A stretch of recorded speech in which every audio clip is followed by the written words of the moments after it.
Okay, Mitch, we're good to go? Okay, good evening. Welcome. First, we've got two quick meetings we got to get out of the way, and then we'll get to our general meeting. First will be our Renewal Agency of Harriman City agenda, our meeting tonight. Item 1.1, looking for a motion to approve, to have the minutes be prepared and distributed. I'll make a motion to have the minutes of May 25th, 2022 be prepared and distributed to each member of the redevelopment agency board. The board will have 10 days to review the minutes and submit any changes to the secretary. If after 10 days there are no changes, the minutes will stand approved. If there are changes, the process will be followed until all changes are made and the board is in agreement. A second. Motion by Sherry, second by Steve. All in favor? Aye. Aye. That vote carries. Okay, item 2.1, a public hearing regarding the tentative budget for the fiscal year beginning of July 1st and ending June 30th, 2024. Alan. Okay.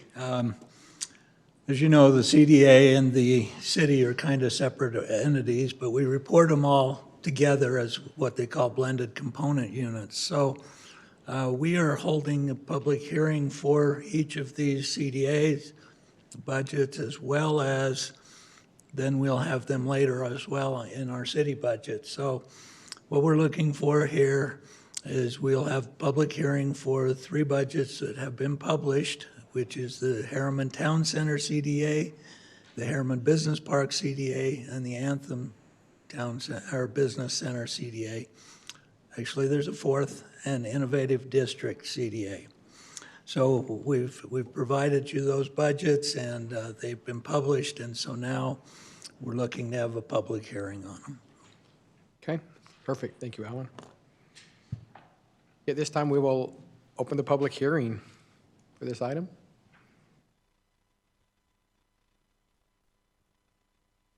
I'll look for a motion to close the public hearing. Motion to close the public hearing. Second. Motion by Steve, second by Sherry. All in favor? Aye. Motion carries. Any discussion by the council? Okay.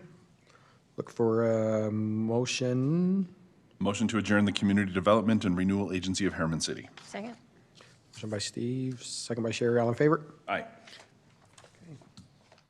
Okay, look for a motion to adjourn. That's what we just Is did. that what we just did? Yeah, Oh, we closed the public hearing. we did both. Okay. It was quick. I'm still new. I'm still new. I've got one more month of saying I'm new. Okay, so we're done with that meeting? Okay. Did we have to restart it? It's just, or do we just, no, we're good? Okay. We will now hold our Harriman City Safety Enforcement Area public hearing. Look for the motion to prepare the minutes. Motion to have the minutes of May 25th, 2022 be prepared and distributed to each member of the HCSEA board. The board will have 10 days to review the minutes and submit any changes to the secretary. If after 10 days there are no changes, the minutes will stand approved. If there are changes, the process will be voted and process will be followed until all changes are made and the board is in agreement. Second. Motion by Steve, second by Sherry. All in favor? Aye. Aye. Okay. Alan, we'll turn to you for a public hearing regarding the tentative budget for the fiscal year. Okay, this is a public hearing for our HCC, Harriman City Safety Enforcement Area, which is the taxing authority for our public safety, for our police services. And again, this is part of your city budget that you have, but it needs to be approved here as well as with the city. So we're this meeting's for a public hearing, so. Perfect. Thank you, Alan. Okay, this time we will open public comment portion. Tom? Seeing no comments, I'll look for a motion to close. So moved. Second. By Sherry, second by Steve. All in favor? Aye. Look for a motion to adjourn. Motion to adjourn the Harriman City Safety Enforcement Area meeting. Second. Motion by Sherry, second by Steve. All in favor? Aye. Everybody, thank you. Okay, we'll hold off now 8 minutes and start our regular meeting. That was fast. On time. That was great. We get rid of the other guys and just go so big. But we know who I got accused of being the one that held it up.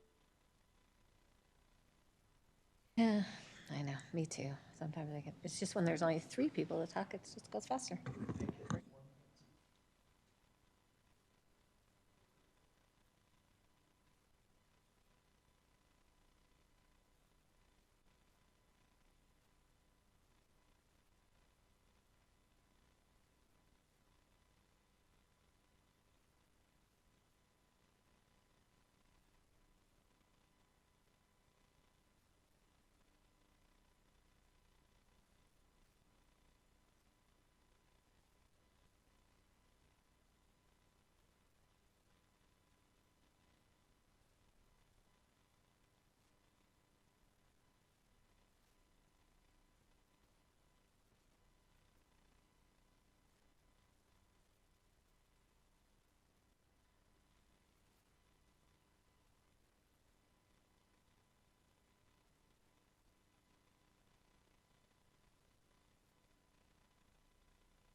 You give me the thumbs up and we'll go. Okay, we're good to go.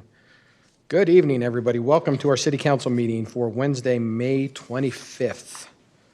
We will get started this evening with a pledge of allegiance by Cody Stromberg.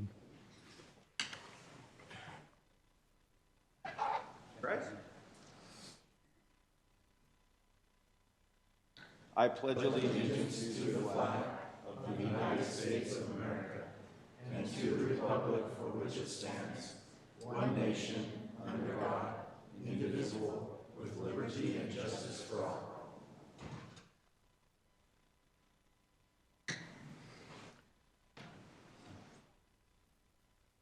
Thank you, Cody. We'll move to item 4.2, City Council comments and recognitions. Steve, do you have anything tonight? No, I think other than what Sherry asked me. Okay. Okay, I've been asked by the council to speak on behalf of the council. We just want to acknowledge that the tragedy that happened in Texas yesterday. As a community with several young children, I think that kind of stuff hits home. So we just want to extend our sympathies and our thoughts to those in Texas, those affected by this tragedy, and just know that our thoughts and prayers are with them, and hopefully some solutions, true solutions for future incidences like this. But again, our hearts go out to those affected by this tragedy. Anything else you guys want to add? Not tonight. Okay. We'll move on to item 5, public comment. And I want to make a note here. I know a lot of people are here tonight for item 7.2, the arts facility feasibility study. What we're going to do tonight is a little bit different. We're going to have the presentation on this facility on item 7.2, and then we're going to open up for public comment after that again, so you can hear the presentation and the feedback, and then you can comment accordingly. That way you're not, a lot of times we've had comments come up and then the presentation goes a little bit differently and you feel like you can't adjust your comments. So by doing this, you can hear the presentation, hear our discussion, and then we'll open for a public comment. So if you're here to comment on... Just ask that they fill out a form if they want to speak on something. Okay. Okay, perfect. So if you can fill out a form if you want to speak on 7.2, there's forms in the back. But again, if that's what you're here to speak for, hold those comments for after that item. Any other items tonight, you can speak at this point now, though. Just a quick note on public comment. Audience members may bring any item to the City Council's attention. Comments will be limited to 2 minutes. State law prohibits the council from acting on items that do not appear on the agenda. Public comments for this meeting will be conducted electronically. Any person interested in addressing the council may also submit a comment by emailing recorder@harriman.org or by visiting harriman.org/agendas and minutes, where there's a link to fill out an online public comment form. Your statement will be incorporated into the public record. Sorry, so at this point, yeah, come forward and just state your name for the record. And Heather Talena, resident, 13633 South Rose Canyon Road. I've got a little attachment for you guys that I'd like to hand out so that you can understand what I'm talking about. I'm requesting that the city vacate a floodplain easement on my property. The floodplain easement starts at the southwest corner, runs diagonally through my property, and exits the east side in a northerly position. What that easement requires is I cannot change grading or build permanent structures within, I believe it's 10 or 12 feet on either side of that actual easement. I purchased the property in '91 from Ralph Hamilton and obtained a subdivision development approval with Salt Lake County that required the floodplain easement. That was transferred with the land purchase to my property for the purpose of managing stormwater. 2002, Herriman City improved Rose Canyon Road, added curb and gutter and storm drain, and negated the need for flood control through this drainage swale. So I'm asking for the easement to be vacated as it significantly impacts my ability to grade or build on a significant portion of my property. As you can see by the map, stormwater is managed through engineered controls with the street and storm system development. It's also been vacated on the properties to the east and west of me where it used to reside back when stormwater was controlled by the swale. The City Council has demonstrated its philosophy towards property owners' rights and city easements through the recent vacate of a public trail system in the public use for 20 years. it would be an injustice to me to hold this easement for the city's convenience, and it would be an inequitable application of the city's power to hold or vacate easements as its discretion for the public good and not consider vacating mine as well. So I respectfully request that this easement is vacated promptly by the city and properly recorded with Salt Lake County Assessor's Office so that this land title is cleared of this encumbrance. Thank you for your consideration in this matter. Thank you, Heather. We'll look into it. Blake's given me the nod, and we'll look into that. So, thank you. Mayor, can I add just one comment Yes, on that? go ahead. The state legislature did just pass a easement relocation bill that allows easements of this type to be relocated if the same benefit can be put into effect some other way. So that's something that we'll look into. And that just, I believe, I was just looking up the bill. I think it just went into effect or will go into effect soon. So We'll look into it we'll look then. into that as part of this process. Absolutely. Perfect. Yeah, we'll look into it, Heather. Thank you so much for bringing it to our attention.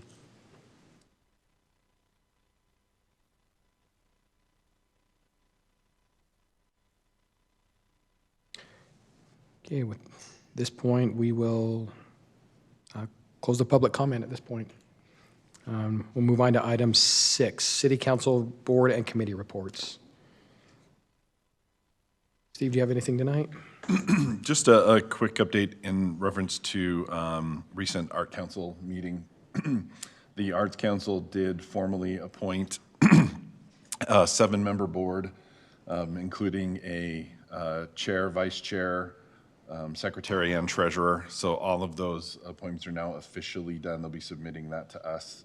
And then they are also reviewing and updating the, or I guess creating bylaws for the Arts Council to just be a little more formally organized and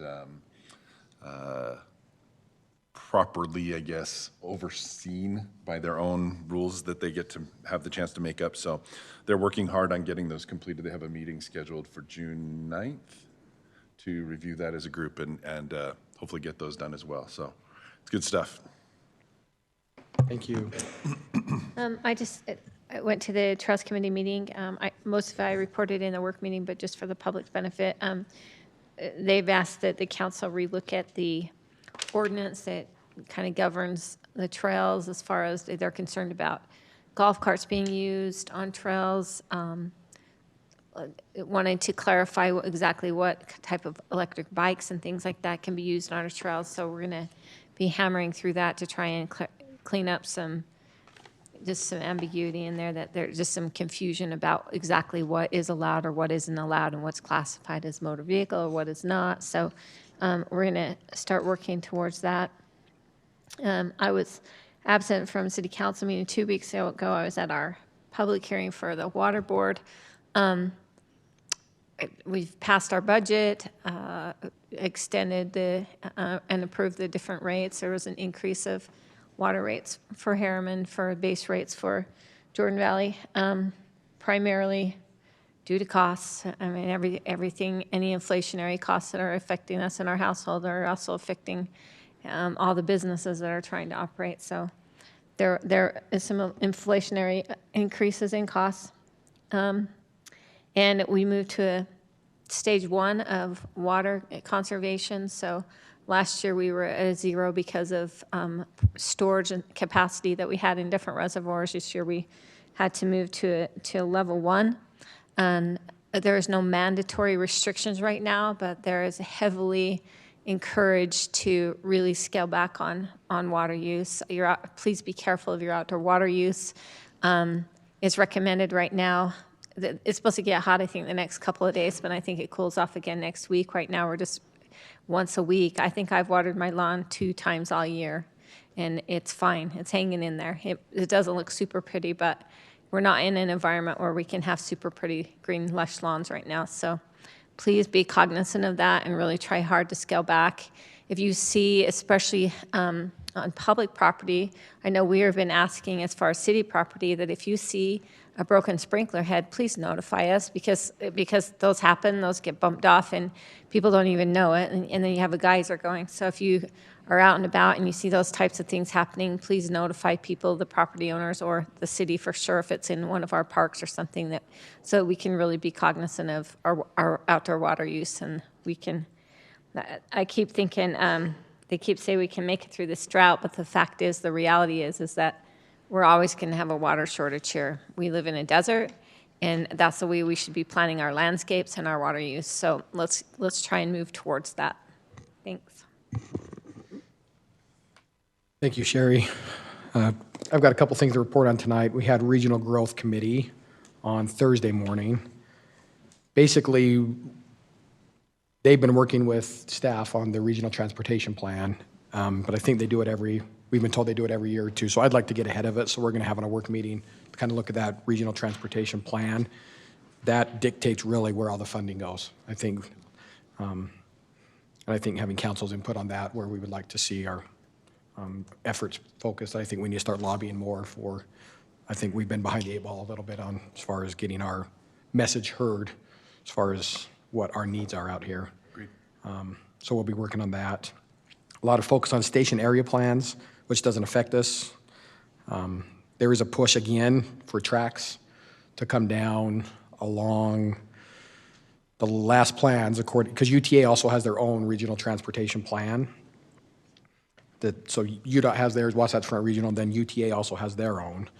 And UTA is showing again tracks going down, staying on the east side of Mountain View corridor, down along, basically down towards the campus, the new Salt Lake Community College campus, and then swinging over towards, down going 126th, and then swinging out towards the new prison site, eventually tying in. So it'd be more of a loop. They think there'd be more usage that way because it wouldn't just be going one direction. We'd be able to hop on and go either direction. We'll have to address that as we move down the road. There are no future bus routes planned for the city at all right now. They're just expanding VIA. VIA's been very, usage is way up. So I think that's the way they're going to cover Herriman for a while is with that VIA. So just an update on that. Carlton Christensen, who is our board member that represents Salt Lake County, he was reelected for another term.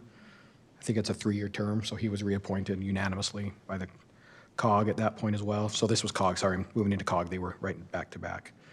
I think that's that on those two. And I always miss this. I'm sorry, I missed this in the recognition, but I just want to give a shout out to the Pedalpalooza, everybody that did Pedalpalooza for the city. That was a fantastic event, great event, a lot of community participation. I've also had the privilege to attend 2 senior recognition nights for Mountain Ridge and Harriman High.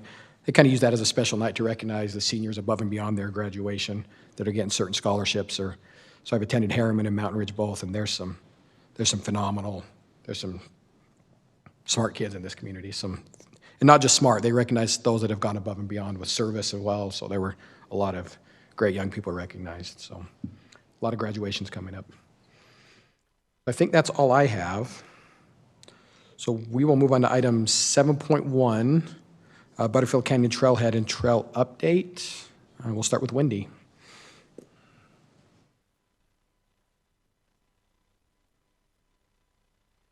It's trying to pull up, it looks like. It's trying to load. Salt Lake County is here. They brought a whole squad with them to present this item to you because it's a very exciting project that we've been talking about for a little bit. And since they're the subject matter experts, they're much more well-versed in speaking to this than I would be, and this is their presentation, so I'm assuming I'm going to turn it over to Walt. Yes. Walt Gilmer with Salt Lake County, and we're excited to hear about it. Great. So, Wendy, how does this go through the slide? This right here? Yeah. Hit the arrow? Yep. The other one, this one. Oh, this Just one rub it here. off, yeah. Okay. All right. Well, thank you for having us tonight. This is for information only, really not much beyond that, but we have been engaged in planning trails in Rose and Yellow Fork for a number of years. and now are involved in Butterfield Canyon also. In 2006, the Salt Lake County, using open space bond funds, purchased about 1,600 acres of the Rose and Yellow Fork at a cost of around $8.7 million. Since then, we've started our master plan in 2011, and the properties in purple and kind of a dark brown represent those acres that I just spoke about. We're surrounded by BLM and Rio Tinto properties, and there's a smattering of private properties also in there. So the area is growing. We tackled a master plan update in 2021 and 22. We've finished it pretty much, showing a network of single track trails up in that area. As you can see, there's a lot of different colored lines here representing different phases of work that we're planning to do. There are a number of existing double track trails, which are basically Jeep trails up there. We do not plan to obliterate them. We are going to maintain those primarily so that we can maintain these trails that we're planning to build. And they fall on a lot of different properties here: BLM, Salt Lake County, Kennecott, Herriman Irrigation, Camp Williams, so they're all over. There are also a number of existing single-track trails up there, and we intend to use some of those existing trails and improve them so that they are to IMBA standards, IMBA biking standards. Now, I want to make sure that everybody understands that these are multi-use trails, and at times we will be having events up there, high school mountain bike course that will also use these multiple use trails. Equestrians, hikers, bikers are all welcome here. This map that I'm showing is phase 1 of the trail development. There's approximately 12 miles of trails that will be built in this first phase. 3 of the 12 miles are built on existing trails. So 9 will be new and proposed. And we're working right now to procure a contractor that we can award this work to here probably by around no later than June 22nd. We hope to have a contractor selected. We've also been fortunate to be able to secure some property for a trailhead, large enough to accommodate these large events like the NICA course that the high schoolers use. Like other properties around the state that are used for these events, they do have to accommodate a large number of stalls for these events, staging areas and whatnot. So this 50 acres will accommodate that. We've been up there looking at the property and trying to determine how we're going to lay this out. But this will be part of phase 1 development. And these trails will feed into this from the west.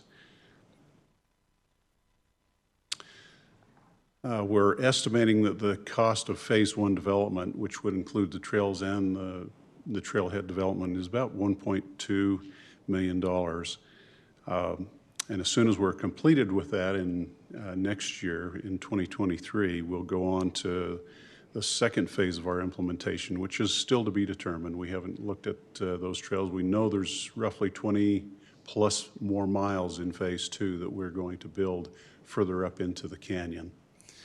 We have secured a BLM permit to use their property for building of these trails. We've also recently finalized an agreement with Rio Tinto to be on their land and to develop trails. Roughly our timeline for development, we went out with a two-stage RFP where we select a contractor, a list of contractors, short list, and then for stage 2, we'll have the plan, the development plans, the construction documents ready for them to bid. And that's kind of where we're at right now, is we've selected a short list of contractors, and we're finalizing our plans, and we'll hand those over first part of June so they can begin bidding on that. We plan to have some open houses, public open houses, and engage the public in May and June. Like I said, we'll award this contract, give a notice of award in June, hoping to start construction and mobilize the contractor in July, and it'll be a 4 to 5 month duration for the contract. We will not do anything just yet on the trailhead. We'll wait until spring. We'll do some design work this winter and have that ready to go out to bid so we can construct that next spring. So open up to any questions. I have a few staff here that are capable of answering, and likewise I can too. I just have one question on your parking. Are you going to make it accessible for horse trailers and such? You're going to allow that in your parking lot? You're going to make sure that that's designed for that? Yes, we will. Our experience has been that you almost have to separate the two because an equestrian stall is much longer because of trailers, and we'd rather keep it safe instead of having bikers around the horses and spooking them perhaps. So we'll probably have their own parking lot separate.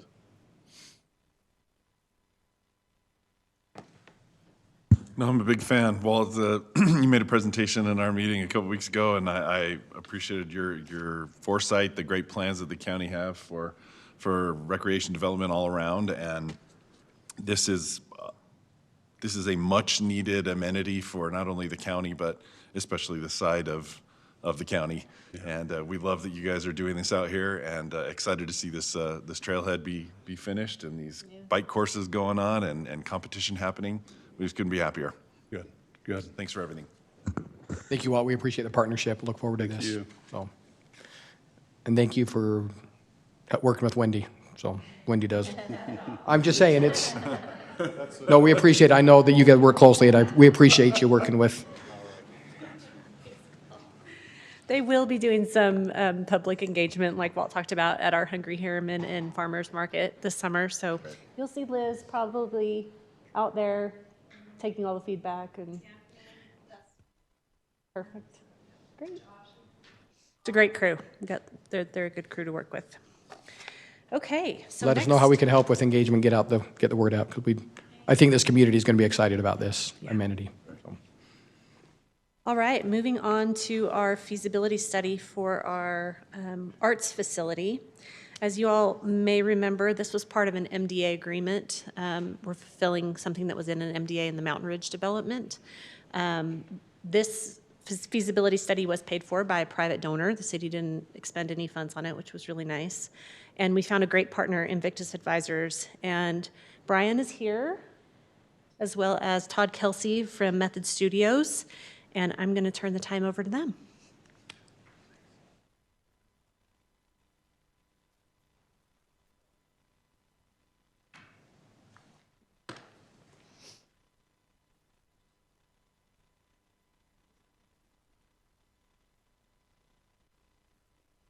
Thank you for having me this evening. My name is Brian Connolly. I am the managing principal of Victus Advisors, and as Wendy mentioned, we were the leaders of the team that was selected to provide a feasibility study for a new performing and visual arts venue in Harriman. Another key member of our team is also here, Todd Kelsey from Method Studio, and he'll speak in a little bit about some of the work they did as part of this project. So my goal this evening is just to kind of walk you through how we approached this process and what some of the key takeaways from the study were. So what you see here is a visualization of our entire process. In terms of the different phases, there's 4 key phases. First, market research and feasibility analysis. Second, based upon those results, we put together our findings and our building program recommendations. Number 3, we got Method Studio involved to help do a site analysis and concept designs and cost estimates. Number 4, we then put together our operational analysis, financial analysis, and economic analysis, all of the numbers, and then put all that together into what is our final report summarizing everything that we did. This is about a 4-month process. About 8 weeks of that, about half of it was just focused on market research, community engagement, gathering as much primary market data as we could, unique to this community. So ultimately, the recommendations we put together, our assessment of feasibility of the project, all of the concept designs you'll see in a moment that Method put together, the cost estimates, all of the financial and economic data is based upon that customized research. I'm going to walk through just kind of key takeaways from each of those research components. I won't spend a lot of time on this slide. I think all of people in this room are very familiar with the impressive demographic and socioeconomic trends of Herriman, but it's safe to say that the demographic and socioeconomic trends that we saw in this community are reflective of rapidly increasing demand for arts and culture programming, youth programming, family entertainment options, all of those elements. One of the other key research components we did was engaging with your local arts groups. So what you see here is, we call this a representative sample of potential user groups. So this is not everybody that is going to end up using the facility, but it's a pretty good sample of theater groups, dance groups, music groups. And what we did is we said, first of all, tell us what you do, where you do it, what you pay for those facilities, how often you use them, so we understand what you're doing now. Then we ask them, well, if you had a new facility, something bigger, something with more amenities, something that had space for everyone, how much could you use? How much bigger could your programs be if you weren't turning people away because of a lack of space? All those types of questions. And then we said, in an ideal world, if you were able to do your performances in a building like this, if you're able to do your rehearsals, what other things could you do in an art center if you had access to it? So we got pretty deep with them about their, understanding their baseline needs and also understanding what they could do if they had amenities they don't have access to now. And so, I think one of the key takeaways from this is some of these were local, some of them were more regional. The strongest level of interest in using a facility like this came from Harriman City-based programs and organizations. Of those that expressed strong interest in using this facility, just from this representative sample, we identified at least 27 annual performances that could go into this facility on day one. And for those of you who are familiar with the arts, each of those performances could be a run of shows, not just one show. So that's already a very significant chunk of the available time in a building like this. So, we would anticipate that, there'd be more performances than this once, you actually have the facility coming online and you're able to recruit other groups as well that might be interested. Plus, we always find that when these facilities have been open for 3 to 5 years, those groups that right now have tunnel vision about what they're able to do with the current resources, once they get into a building like this that gives them a bigger platform, they naturally grow and begin to expand and provide more services and more programs and more rehearsals and more shows and things like that. Another key research component was looking at comparable art centers.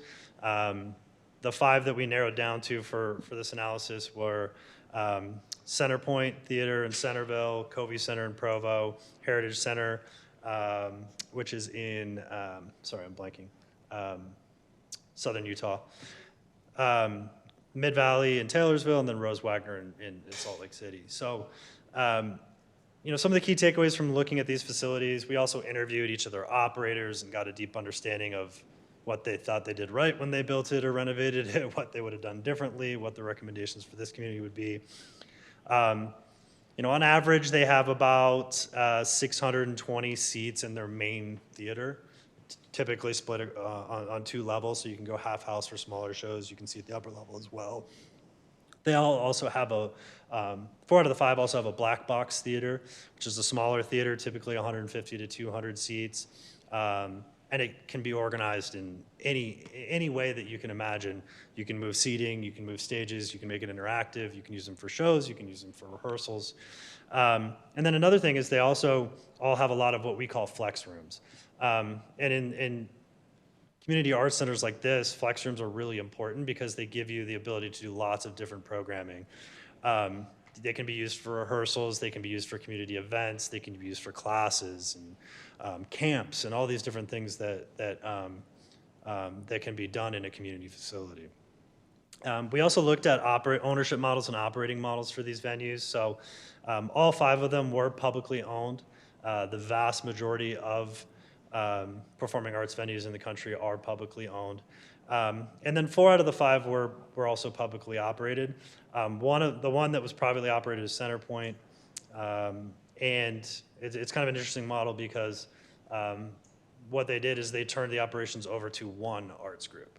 Not an arts council like you all have, but literally one group that ran shows, ran programs and clinics and camps and all these things for a community. So they turned it over to one single art group and said, it's yours. Whatever you do, try not to lose money. So it's worked for them, but it's not necessarily the right fit for everybody because if you weren't part of that group or connected in with that group, you didn't have access to a facility that was ultimately publicly funded. So all of them require some level of subsidy, which is very common for these sort of community arts venues and performing arts centers. So in terms of the recommendations we ultimately made based upon all of our research, kind of broken this down into some key categories. So in terms of venue type, the concept is a community arts center. And what that means is it offers affordable rental rates for local arts groups of various disciplines. You'll see our projection of what users would be within the city, which ones would come from outside in a minute. But primarily your user groups are going to be participants and attendees that travel within a short distance, usually within 15 to 20, maybe 30 minutes. Users every day of the week, these facilities are used. You'll see we're projecting what appears to be more usage than days, but I'll explain that in a minute. But ultimately the programming is led and developed by your local arts groups. It's really a platform for them to expand what they do, grow their membership, grow their participation, and a platform for them to present and create. And the operator of the venue is basically scheduling and cleaning, essentially, and keeping everybody in line. Key amenities, a main theater, like I mentioned, a black box theater, a large lobby area that can also be multi-use. We recommend as much as possible to think about these spaces as multi-use spaces that accommodate different age groups, different user groups, different uses. So a large lobby area for receptions, weddings, banquets, community events, a dedicated visual arts space, which can be dedicated gallery space, it can be dedicated creator space as well. Flex rooms that can be used for rehearsals, classrooms, dance studios, other rental spaces, concessions and catering abilities to help with all the different types of events that go through there, dressing rooms, green rooms, restrooms, all these things. There's 2 pages of these in our report if you want to take a deeper dive. In terms of those usage estimates, we're estimating about 90,000 annual users. And you'll notice, like I said, 500 annual event days. The reason it's showing 500 is because, as I mentioned, this is a multi-use facility with lots of different spaces. There's a performance theater, there's flex rooms, there's a black box, there's visual art space. So just breaking it down to, this is typically, scheduled use. The biggest source of annual visitation and daily use is going to be all those classes, workshops, rehearsals that are occurring day in, day out throughout the facility. We also have main theater performances, black box performances, and then community events as well that I talked about. This type of space is really a, when designed by a group like Method, is really, it's something that, is a wow facility that people want to be a part of and host events in and things like that. So we're looking at about 90,000 annual attendees. How that translates to an operating pro forma, we base this off of comparable venues, how they operate in terms of revenue per event and expenses per event and different types of spaces they use and how those translate. So we're looking at about close to a 50% cost recovery, which is very common for facilities of these type. To go back to those visitor assumptions a little bit, we were also asked to assess the potential economic impacts of a facility like this. So what we did is we broke down our estimate at 90,000 people. We estimated about 62% of those would be Harriman City residents. So about 38% or the remainder would be people traveling from outside of city limits. Again, most of those are probably still going to be within that 15 to 30 minute range that I spoke about. But when you talk about economic impact for a facility, that's really the prime impact that's generated. Those are the people that are going to come. They're going to spend money in a restaurant before or after a show. They might, they might go shopping and buy something in your area. It's usually tied directly to that event activity that's happening on any given night. So how that translates to our estimate of impacts within the city, we usually present these in terms of 30 years of the facility, which is a typical, 25 to 30 years is typically the estimated useful life, which is kind of an engineering and architecture term. But, what we found is over that 30 years, probably 66 million in new spending from outside visitors, which could support about 9 to 10 new full-time jobs within the community. About 665,000 in sales tax revenue, also some county sales tax revenue as well. And ultimately, I think the key to note is most of this impact is focused on certain industries, food and beverage, retail, and then of course the arts. Your arts community is going to benefit significantly from having this type of facility to operate out of and to be a showcase. But, I have to mention that in all of our experience working on similar venues like this across the country, honestly, the biggest driver for communities looking to build and building ultimately facilities like this is what we call intangible benefits. We showed you the quantified numbers, but it's really those community benefits that are the biggest incentive for community investment in capital projects like this related to the arts.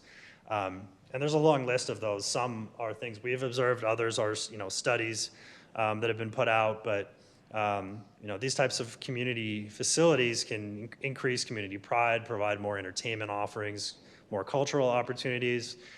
They're ultimately quality of life facilities. They can provide additional exposure for the city via arts programming that's drawing from beyond city limits. If it's a regional draw as well for arts programming. I mentioned community events. A lot of these facilities host charitable events, community events, nonprofit fundraisers, things like that. They also tend to have a strong emphasis on youth programming, educational programs for youth and adults.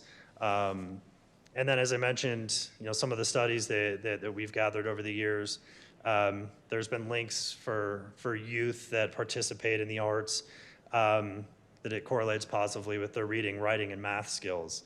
The National Endowment for the Arts has studies that show children that participate in the arts more frequently attend college, are less likely to engage in delinquent behaviors, score higher on tests, things like that. So a lot of these community benefits are really the primary reason that a lot of these facilities are built.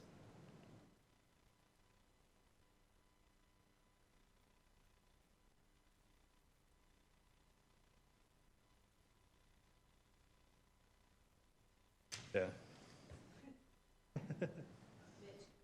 Oh, there we go. Thank you. So the next phase after we made our recommendations was to bring in Method Studio.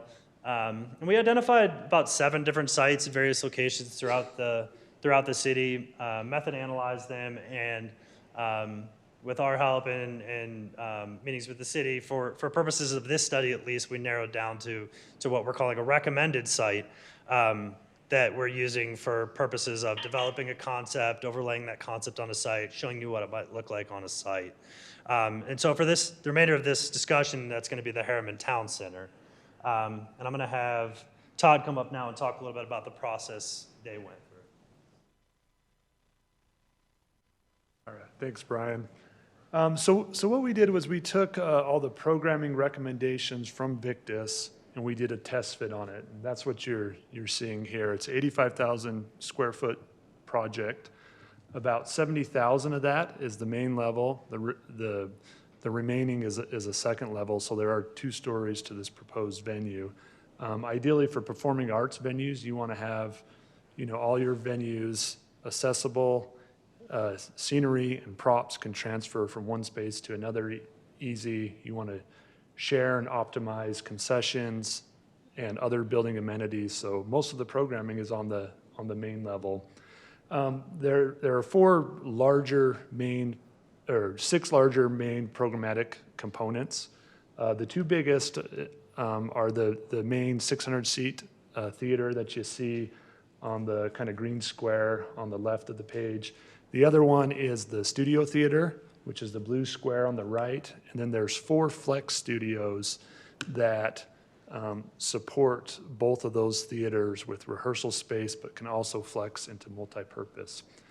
So how we designed this test fit was for simultaneous use, so that you could run all of these spaces at the same time, and that there were enough support spaces to use it as a true simultaneous venue.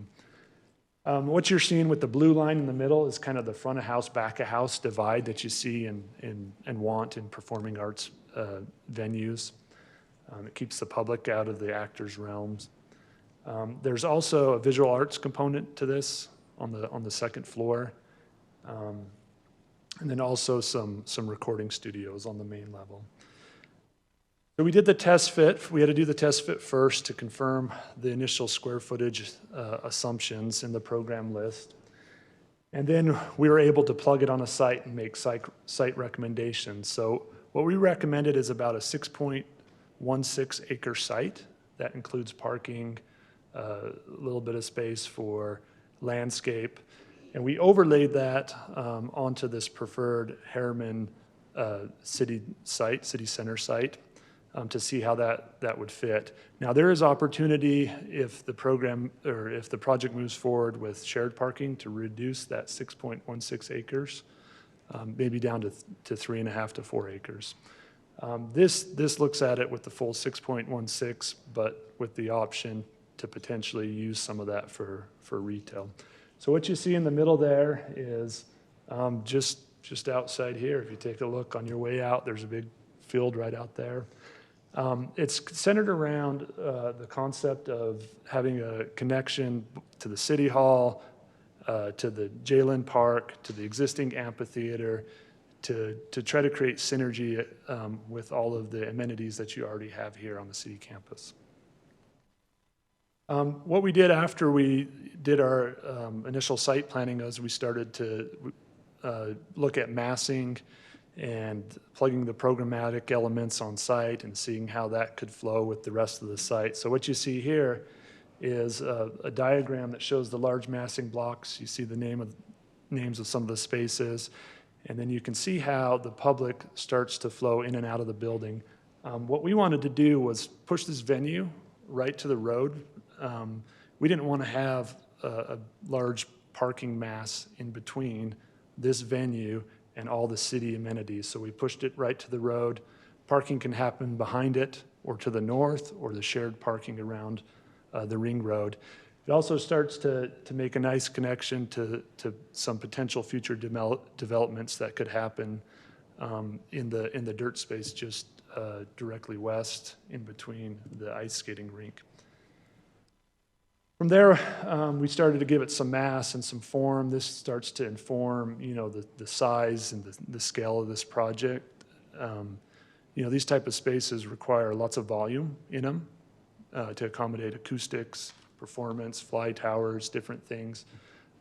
The fly tower is around 75 feet tall. It's a large structure, and a lot of the rehearsal and support spaces are also large single-story spaces. So this starts to show the mass of the building, starts to show how circulation can flow in and out into the adjacent park, into the streetscape. And then from there, we zoomed back out, and then we took a look at this in the overall city campus. You see on the right-hand side, the existing amphitheater, really nice existing amenity, the Jalen Park, another great amenity, the Performing Arts Center on the west side. There's enough room that you could develop some more retail on the north side or the east side of the Performing Arts Center, depending on what you end up doing with the parking counts and the shared parking. There's also room for some retail development in that dirt space, and you kind of see it in the foreground right in front of the Performing Arts Center. And then you see the City Hall, of course, on the north side of this diagram here. From there, we wanted to do a what if. We wanted to help the city generate excitement, so we created a 3D model, photoreal rendering. We wanted to, have it blend with the campus, some of the current colors and textures that are on campus, some of these softer tones that you see in this building and around. We also added some copper panels on the west facade to deal with some solar shading.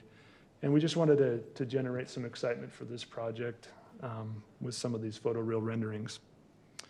Here's another rendering from the potential retail development right across the street, directly west from the Performing Arts Center. It starts to show how you can create synergy between the park, a retail development, and the Performing Arts Center, and how it can become kind of another anchor, if you will, to this campus. Next, Brian's going to go over the cost estimate that was informed by our programming and concept plans. So yes, the last piece, once Method finished developing their concept plans, we brought in a construction expert from Salt Lake County, Construction Control Corporation, and had them put together a total development cost for this facility. So what you see here is that 85,000 or so square foot building you just saw on a little over 6 acre site. And their estimates are what I call fully baked. So it's not just a building cost, it's also all of the soft costs, all the permitting fees, all of the the architecture and engineering costs, all of those things. And so ultimately, this concept has a cost associated with it of approximately a little over $79 million in today's construction market in Salt Lake County. So that's our presentation. Are there any questions for myself or Todd at this point? How tall is the building? What's that? That was the height. Oh, height. Fly tower is about 75 feet, could be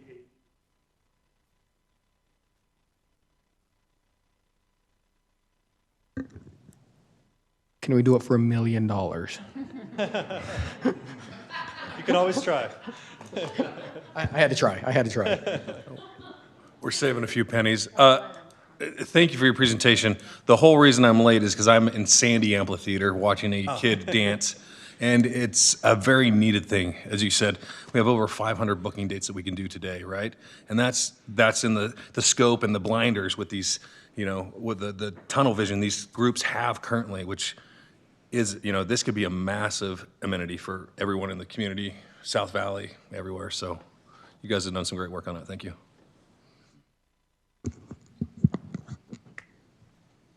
Yeah, I think we can let you off the hook for standing up there with questions and stuff like that. There's probably more discussion among the council. Yeah, I don't have any questions for you. We'll talk. There's other questions. We'll bring you back up if we come up with something. But so I just wanted to thank both of these gentlemen. The amount of work, the quality of work, the level of discussion that went into this, the amount of minutia, mostly that I introduced to derail them, that they had to sift through. It was a lot of work. I mean, we could spend a lot of time discussing, you know, the interviews that were done with the groups, the methodology that went in behind developing all of these amenities and all the assumptions and all that stuff. I can just tell you that it was a very, very thorough and well considered plan. The one thing that caught my attention out of this more than anything was the costs. Going into it, when we started 16, 18 weeks ago, I can't remember what it was, late last year, when we started into this, you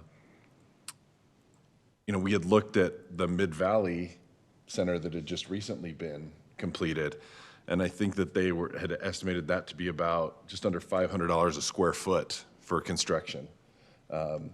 And since that was completed until these estimates were done, now we're almost, you know, $900 a square foot, almost $1,000 a square foot with everything all in. So it's just insane how much more expensive things have gotten. I also think, I think one of the big takeaways from this is that it takes a combination of private and public interests to not only get these facilities built, but to operate them and keep them going on a long-term basis. There was some consideration early on about, could you make a facility that could generate more revenue and you know, potentially support itself? And the answer is yes, you could. Something more along the lines of an Eccles or a Hale or something, maybe not that scale, but of that kind of a facility that would be more commercial use. It does generate more revenue, but then it excludes the people that we're primarily trying to help, you know, in our community. So the one good thing that I would say is, even though that's a big chunk, 80 million, I don't want to jump any guns or take away anybody's thunder, but we've already had one person come forward and pledge $1 million for the building. So we got a mark on the wall. That's 1%. Yeah, only 78 million to go, you know. Just simple math, it's just simple math. Right. But there have been a lot of, let's just say, unofficial conversations with a lot of people that would suggest there are additional sources of financial support to get this ball rolling. I think that the most likely path forward would be working with our partners in the county, because they really want an arts facility in the Southwest Valley. They recognize the need and the importance of it.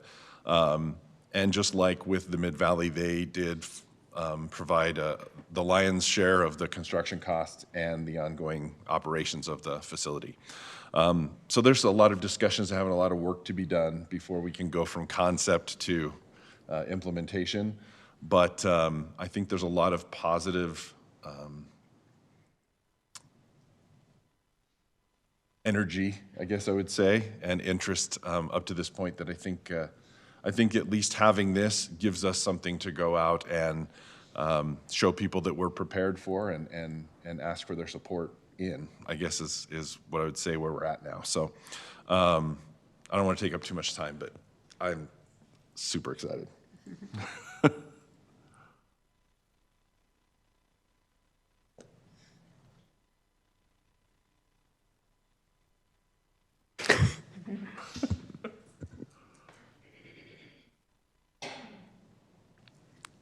Everybody waiting for me to talk? I was waiting for you guys to.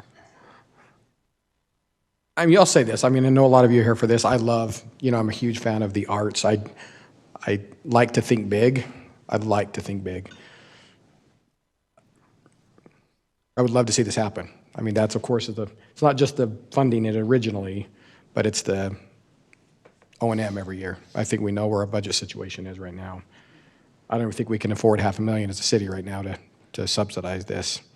That's just a reality. I mean, I would love for this to be, because again, to your point, we want this for our amazing community. I want Stephen here acting in, I don't want to see all his pictures from Sandy and Provo, and I want him acting in Harriman. I do.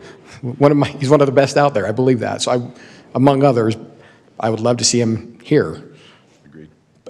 So I don't want, so that's kind of the balance, right? Is keeping control here, but yet, how do we pay for it by having it here? So that's the.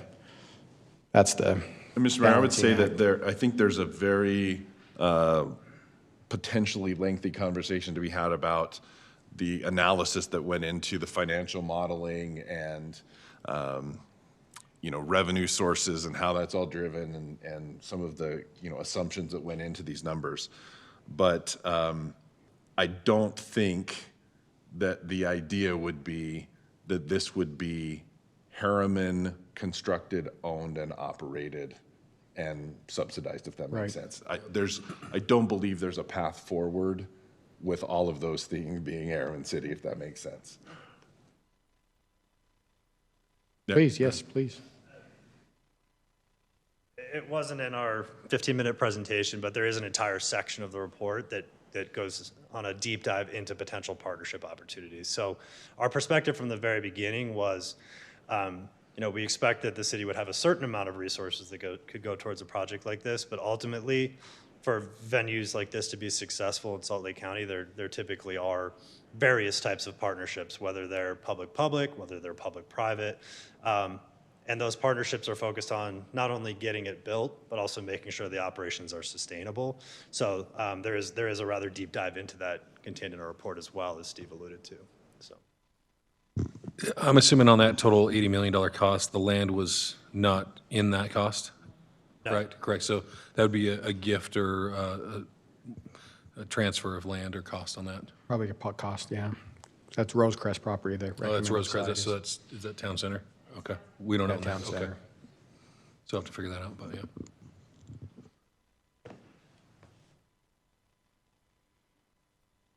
So I guess the question is, this was informational, and then what are we supposed to do? I agree with the mayor. There's always wonderful ideas and cool things that we can add to our community, but at the end of the day, we have to pay for them. So, and we have to pay for roads and police and fire and all the kinds of things that is really our responsibility to pay for. And this hits a really good, it has a great target, but it also hits a narrow window of the whole population, and our job is to try and figure out the whole population here. And so I agree. I think if we can find, that's why we set up that account, so that we can start getting donations. If we can get some funding for this, I wish that we could find, I wish it could go on the 5 acres that we own, so that can be part of our contribution, like the city would be part of that. We can say, okay, we're going to allow it to be on this chunk of land because it's the city-owned land. Those types of things would be nice, so that we didn't have to, or if we could swap. If we said, okay, Rosecrest, we'd really like this piece of property, and we'll trade you this or something like that. I think that to me, I'd be certainly open to those types of things. But I have a difficult time thinking about, I couldn't vote to subsidize $500,000. I would guarantee that. And I saw that the numbers, we get some back, but the first year you're anticipating about $9,000 back in potential tax revenues to the city, and the highest it was about $23,000 or something like that. So truly, we're subsidizing $500,000, and so we'd have to. Yeah, for sure. And let me outline that. If you just take the most recent facility that was built, the Mid-Valley facility in Taylorsville, the city of Taylorsville came up with, between land and cash, a little, maybe 10% of the total cost of about $5 million for a $47 million, 44, I can't remember what it is, a lot, building. And that amount of money that the city came up with prompted the county to come in and build the rest. They want to build a facility out here.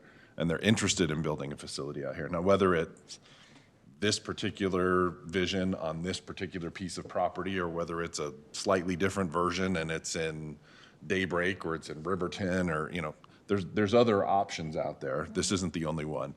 But I think this would be a great place for it. And I think it would be awesome here. But not only did the county pay for the construction of the building, but the county also runs the facility and subsidizes the ongoing operations of it. So How much time do they get? How much time does that area, like, I don't know, is there a Taylorsville Arts Council? How much time does the community get? If the county's operating it, Allocated event. they all negotiate that based on where it's located, who's going to use it, how much money gets raised, all that kind of stuff. What we told Steve was, can you come up here? Sorry. Sorry. at the end of the day, this isn't coming directly from the county, but it's our opinion that the more money you can bring to the table, the more leverage that gives you to negotiate more time for your groups within that county facility concept. For sure. Normally, land and money talk when it comes down to those types of negotiations. So. And I love the concept. The building is gorgeous, and even having it right there is a cool addition to this area for sure. And I love that it feeds the needs of the community. There's not just a theater. There's many other, Visual arts a lot and more that, yeah. functionality to the building for that. That's really cool. So we just have to figure out how to make it happen and have it subsidized by a ZAP tax. Yeah, and I think there's probably a different conversation at a different time, but there are some plans to go talk to some, let's just say, significant sources of capital contributions and solicit support for it. So there's some plans to go ahead and do that, and I think that we're going to try and move those things forward sooner than later. Have plans by who? Who's driving this? Who would be driving that, and how would they be representing the city? The conversation at this point is the city and the Herriman Arts Council working together to, for example, Stephen actually spoke about this in a meeting recently, that when Hale was being constructed, Hale actually did special presentations and special performances inviting people in the community to come and do donations, if that makes sense. And it took them several years to raise the money to do it. There was a conversation about doing something like that, not only for members of the community to help get them involved, we'd love to raise money from residents and businesses in the community to help support it. But I think that there are, let's just put it this way, there's people with really deep pockets who have interest and support of the arts, who are likely sources of support for this type of building. Now, whether that's a few $1 million, whether that's $10 million, whether that's $50 or $80 million, that's to be determined over time. But I think optimistically, we'd hope to have enough money to be able to inspire the county to move forward on something like this. Yeah, I agree. We live in a wonderful community where there's some philanthropists and people know people, and we could definitely get the ball running. It may take a year or two, or 3 years, or 5 years, but the starting somewhere is good. Plus, with this nonprofit, I think we can really incentivize that and hopefully maintain the vast majority of control because of the need if we raise those funds. Yep. And I think Cohen can do all the art, so that's $500,000 there off the budget. So, but yeah, I think there's a path forward. What that is unknown right now, but we've started it, right? So. Yeah, this is a great presentation and a great study and great results for sure. So I think this is my suggestion moving forward. I love the location. I think that would be a driver for some commercial around this area. We've already got some movement. I think this would be a great driver for the commercial in this, because we've got there's a few areas around left to develop that would be supported, that would absolutely And not only here on the campus, but towards the. So that's and toward the south over here, you know?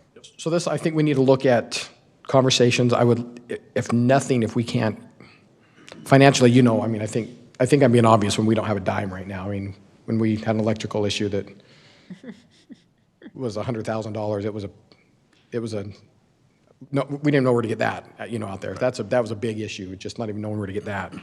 I don't think $5 million is available, and then even in the near future, I think it's gonna have to come from private donations. But I would like to see if we can take steps. I think, I don't mean this, I'm trying not to pit, I'm trying to be careful how I do this. I think we need to be careful going to the county and pitching too many different concepts. I think we've been talking about a lot of concepts, including the athletic fields. We just got to be careful we don't try to dip too much in. So I think as a council, we've got to get that vision. Just so you know, Mr. Mayor, we've actually included the county arts director in some of our conversations earlier on, who's attended and heard our plans and been aware of this development of this project. So those seeds have already been planted. Okay. And I guess I'm just saying, we've just got to make sure that we don't get competing projects out here and that we, as a council, I would like to make that, I appreciate all your work. I appreciate all your work. I think we need to make this a council project now, if, you know, discussions as far as finance. So it's not just you. I mean, I think you've run a great, I think this has been fantastic, but I'd like to see if now the council can help drive it, if this is the way we want to go, as far as reaching out to get donations. 5 of us is going to be better than, you know, 1 of us. I think reaching out to the community, trying to make this happen. But I would also like to, I don't know how we do this, but I would like to try to reach out to Town Center right now and kind of earmark this property if we can, at all possible. I mean, if that's a step we can take right now to say, this is an amenity we want in our community at this location, like, maybe, I don't know how that conversation would happen. I mean, we could figure that out, but I would like to somehow start having those conversations and, you know. Agreed. And I think there are some interested parties who could help at least facilitate some potential acquisition of that, so. And we can reach out to them and just find, and try and set something up to have the conversation. We'll with give the them 5 more HTC group. units. I'm getting good at this negotiation thing. I'm gonna write that down there. Okay, write that down. No, but I love it. I mean, I hope everybody knows, I think we support the arts. Like, I think, like Sherry, I think this is I don't think the whole community's into arts, but I think a vast majority of this community, you know, I think that there's a big chunk of people in this community support of the arts. Sorry, thank you guys for being here tonight. This was 123. I just want to recognize them for, thank you for being here. You going to the parade? Are they going to help escort? Is this a good time to say Herriman soccer, 6A state champs? We won. We just got the message, so sorry. I don't mean to distract, but that might be where they're going. They're going to escort them in from Mountain View to Harriman High tonight. But anyways, so that's where I'm headed, I guess, I love it. I would love to I dream big. I like to think big too. I don't know how we got from $30 million art center to 80. The last I heard was a $30 million. That's Brandon Todd's fault. I mean, I had nothing to do with that. That's today. Yeah, that's today's dollars, not Right. tomorrow's. Well, it's funny because Steve was really excited, 25, 30, and then he went quiet until I got this presentation, and now I know why he went quiet on this project for a few weeks. So, Mr. Mayor, if I can make a suggestion, I think there's members of the community that. oh yeah, are excited we're hear going to this open it and- up. Yeah, we're going to open make this some up comments, for too. some comments as well. But yes, thank you guys for your work on this. Again, I like to dream big, so I'd like to try to find a way to make this happen. I hope I'm not poo-pooing the idea. I really want to see how we can make this happen, and I think the timing is right to try to take those steps. A lot of work ahead of us, though, to make this happen. Agreed. But I think we got the resources to do it, though, too. So Bethany's going to raise all of it.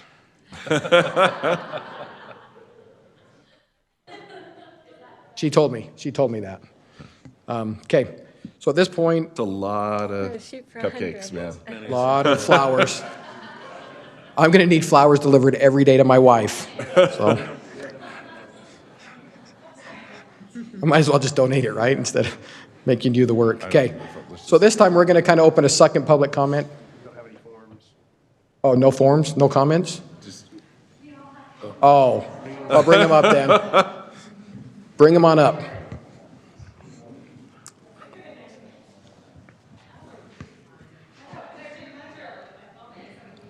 We're gonna have to get rid of it. That's it. I think that's, they would love that. Where are we at on the agenda? 7.2. Very early. And he's 10.2. Seriously, that building, This could be, this is consent. This should be having something fast. like that around here would just. Okay, so we're going to open another public comment. Again, same rules apply. You've got 2 minutes. So go ahead. We will start with Mandy Nilsson.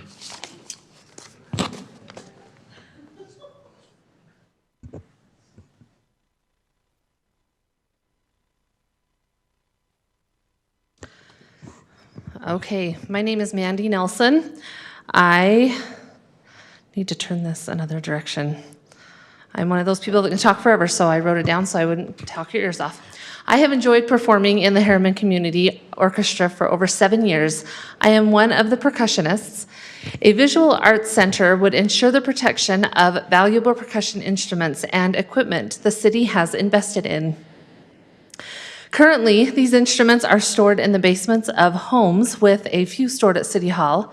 Having a facility would keep all of the instruments in one place. It would protect them from the elements. Transporting percussion instruments can expose them to wear and tear faster, as they are often jostled in vehicles and walked through tight spaces between sets on stage before nightly performances at Rosecrest Pavilion and through high school hallways and everywhere we have to take them to perform wherever we're going to perform that time. Setup and takedown for each practice and performance also wears on these percussion instruments and requires us to tune them often, which can wear and tear the drum head specifically. I love the Rosecrest Pavilion, and I've really enjoyed performing there, but the heat, the cement, the dust, the leaves, those all take up residence in the nooks and crannies of the instruments, which can damage them. There are larger beneficial percussion instruments we would like to purchase that cannot be transported easily, such as chimes, concert bass drums, and multiple mallet percussion sets, which would add to the caliber of the concerts and musicals, but lack of storage and protection from the elements prevents us from doing so. Thank you for supporting the arts, and thank you for allowing us to serve the community with the talents we all benefit from. Thank you for your time, and thank you for serving us. 9 seconds to go. Well done, Mandy. Woo. Thank you, Mandy. Appreciate it. She also plays a mean softball, so. You mean softball? Oh, Emily. Emily Berbert. Uh-oh, here comes trouble. Here comes trouble. Please address her as Your Majesty. Queen upside down cake, actually. Queen upside down kick, yeah. I'm Emily Berbert, and I have no clue what I wrote down, so I'll just go with it. I have been able to serve on the Arts Council for about 8 years, and unlike most of these people, I am not a theater person.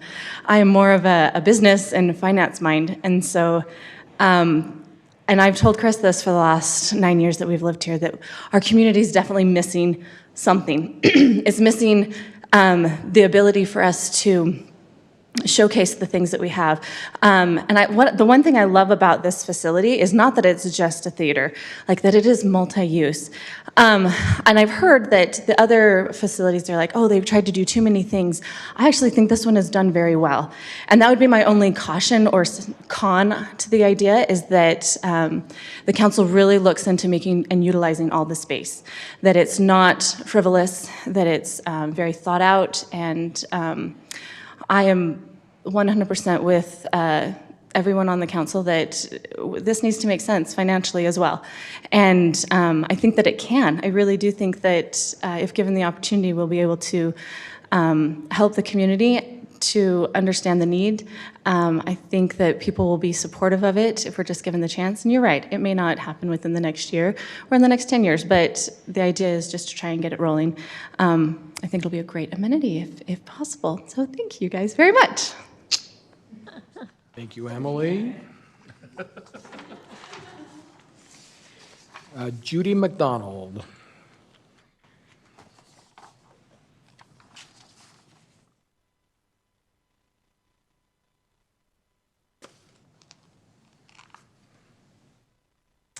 I too don't remember what I put down on my paper, but I'm Judy McDonald.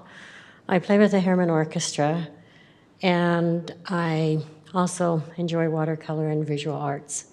So I was happy to see that that was included as well. Just recently, we had an oboe player play with us, and she did not want to play with the summer musical because it was outdoors. Now, oboe players are not easily found, and they have some special challenges with weather and things with their instruments. It's also hard playing when you've got wind blowing your music around and things like that. When Daybreak opened their facility over there, the Early Academy, we lost a lot of our instrumentalists to go there because it was indoors and because they didn't have to move their stuff all around and all over the place. So that's kind of my plug for a thing like this. I think that the summer musicals put Herriman on the map because our summer musicals get praise from a lot of different areas. And I believe this would put Herriman even more on the map, bring people into Herriman, more people coming to do performances here and to attend to performances here, and to bring, Herriman's a great place. We love it, and we need this. Thank you, Judy. Stephen.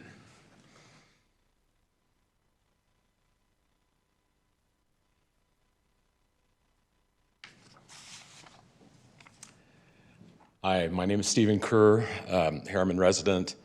I've been an actor for 40 years. I perform Health Center Theater and a lot of different venues here in Utah and in California, and do a lot of things with that as full-time work. I've been a part of the Harriman Arts Council for 12 years. In my work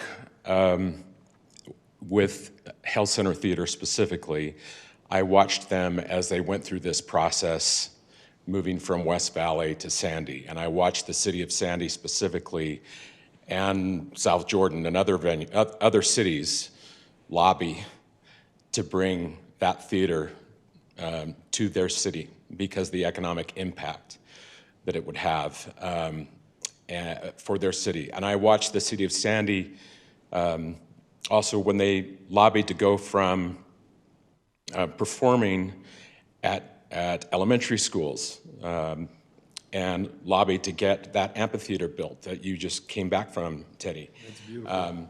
I was there when they opened that amphitheater and performed at that groundbreaking ceremony with Robert Peterson. And I know the value of the arts is huge, not just for the community as far as a cultural aspect and what it brings to the community, but also the economic impact that it can have on a community. And it's not so much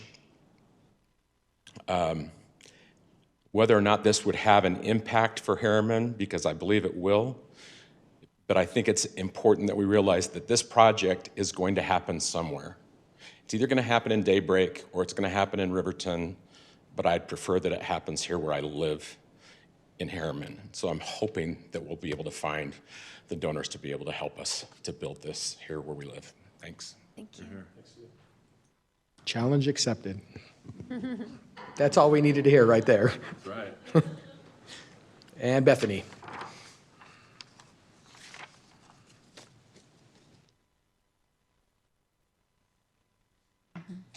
Hello, I'm Bethany Hall, and I've been performing with the Harriman City Performances for the past 12 years and serving on the Arts Council in the past 7 years as the Children's Theater Specialist. And so I just first of all want to second everything that has been said. I agree. We need this facility for our instrumentalists, our visual arts, and our performing arts. I also love that it is a multifunctional building. With my experience and my history with the youth in our community, I just want to add my input and second part of the presentation that was given of the impact that the arts make on the youth and the future of our community and our city. It's life-changing for them, and I've seen that as we've seen children grow up in the programs that we've already established.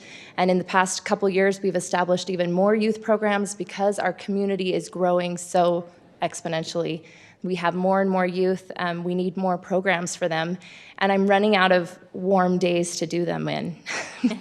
Literally, we're performing two a children's production and a youth production in the same nights within an hour of each other so that we can provide these opportunities that are much needed and desired by the youth and the children and the families in the community. So I look forward to this so that we can fill those workshop spaces, fill those rehearsal spaces, fill the black box theater and the large theater, and fill the visual arts with the children's artwork as well. I mean, there's so many opportunities for our future Herriman residents to grow in the arts and grow in their talents and their confidence and become great leaders of our community, and the arts helps those youth do that. So I'm very excited for this, and I am willing, as a member of the Arts Council, to help procure those financial donors, whether it be selling flowers or not. I would love to perform or whatever it takes to make that happen. Thank you. My wife has one anniversary and one birthday a year, so I'll buy 2 arrangements a year. You probably owe flowers more than that, though. Well, yeah, that's probably true. Every Wednesday night, every other Wednesday night when I'm here. We just set that a set appointment every council meeting. Thank you for your comments, and I will just take a moment. Arts Council and the orchestra, everybody here tonight, thank you for what you do for our community. It's truly, it is appreciated probably more than you realize. I know as a council we appreciate it. I know you sacrifice a lot of time away from families. Sitting in one of those meetings, I know you sacrifice financially. I know you've donated your time and out of your pocket for some of those events, so thank you. I'm looking forward to, if Steve wasn't in it, I'd be there this year too, but might have to pass this year. But no, thank you for what you do. Appreciate you coming tonight, and let's go make this happen. So. Listen, I don't ever get to be on stage by myself. Emily is going to carry the scenes. It'll be great. Okay. All righty. We'll look forward to that. Well, thank you, everybody, for coming. Thank you. But don't leave, the budget's next. Bethany, Emily, sit down. Thanks, guys. Thank you, guys. Sorry. Well, we're trying to move on, Tom. You guys, we'll hurry here. So do we need a motion to close this one again? So It wasn't a public hearing, it was just public comment. Public comment, yeah. Okay. Okay, we'll move on to item 8.1 then, public hearing to discuss the tentative fiscal year 2022-2024 Harriman City budget and to amend the other budget. Okay. We're here to have a public hearing on our $70 million budget. Boy, that grew. There you go, there's your Arts Center. That was good, Alan. No. Ours is 7. Yours is 8.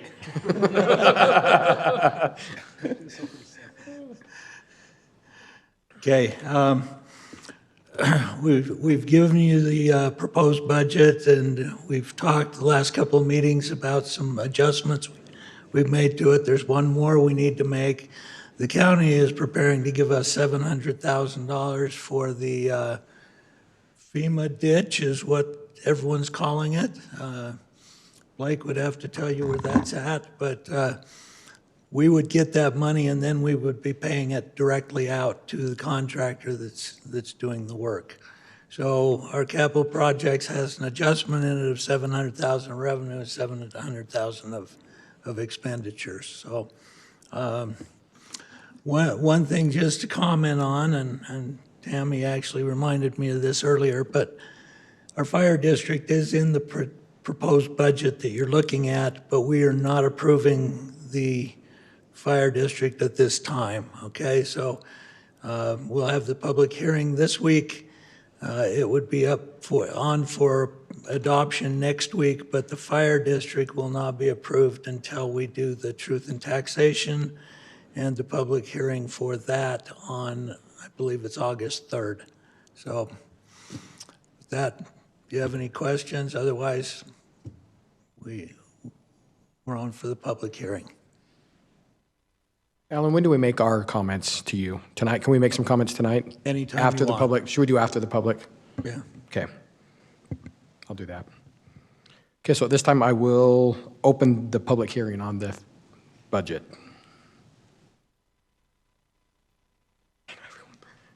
The fun stuff. Aaron? Nothing? Okay, I'll look for a motion to close the public hearing.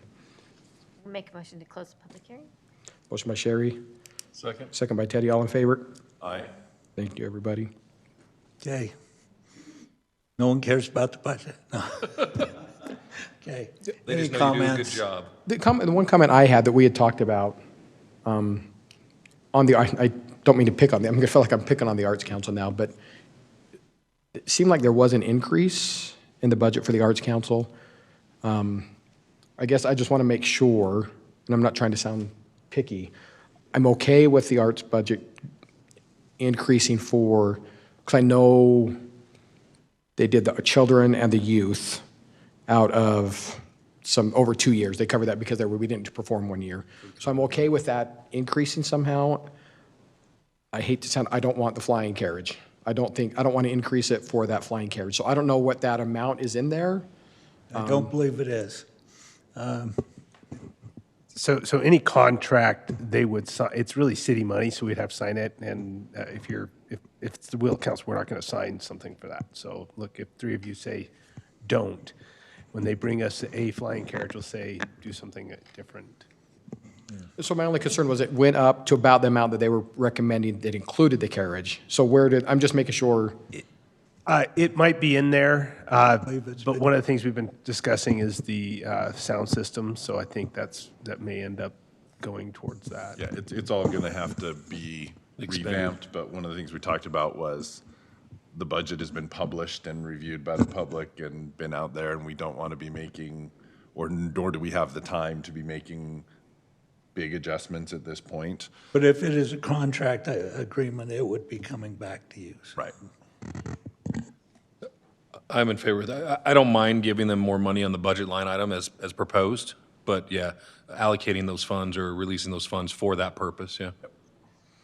When you mention the youth theater, there is a youth production, but there is also a youth workshop. They're two different, and those are both, would be additional this year over what we've done in the last year. And they do a lot with a little. Oh my gosh. And it's amazing, so. Bethany's a miracle worker, man. That's insane. Oh, you're still here. There's a youth performance, a children's performance, Yep. and then the workshop. Yeah. And those are three Well, separate youth and line children items. is one line item in On our the budget, budget, and yeah. then there's the youth.